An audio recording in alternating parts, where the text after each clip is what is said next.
Okay, so another feature ng Photoshop is yung paggawa po ng contact sheet.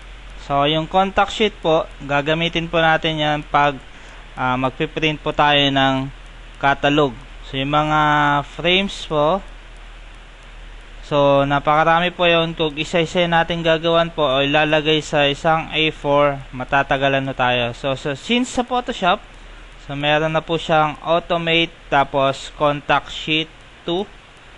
So i-click lang ho natin na yun to open the contact sheet 2 window. So dito sa una yung source images, so gagamitin natin folder, and let's browse the folder for our frames. So example, so may frame po tayo dito sa si Aloha, dun sa frames. So yung mga laman po ng DVDs, or dun tayo sa April frames. Okay, so select nyo lang po yung mga laman ng DVDs kung nakopya nyo na po sa inyong hard disk. So select OK. So ayan po yung ating source images, include subfolders kung meron man. And so dito po yung document size, so unit inches 8.3 para sa ating A4, and 11.75 yung kanyang height.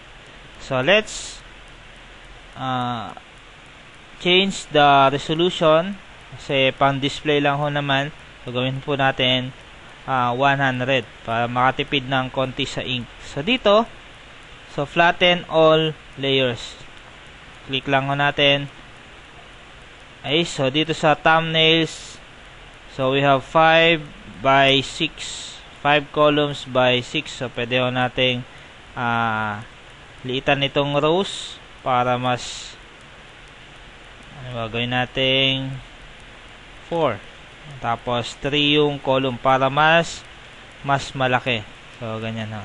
Okay, so of course since pagpipilian po yan, so kailangan nating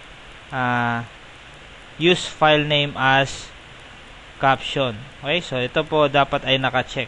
Okay, so pwede natin liitan yung font about 10 point. Okay, so ready na po tayo para gawing contact sheet or catalog yung ating April frames na folder under Aloha. So just click OK and watch Photoshop do the job.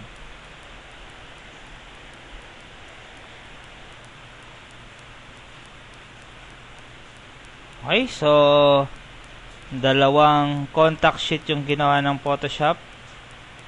So meron tayong 15 frames dun sa folder na April frames. Okay, so yan, pwede na po natin i-print sa isang A4. Okay, so kung madami yan, so yung contact sheet 1, contact sheet 2, 3, 4, 5. Okay, so or pwede po natin i-save yan. Okay, so lakayan lang na po natin yung sample.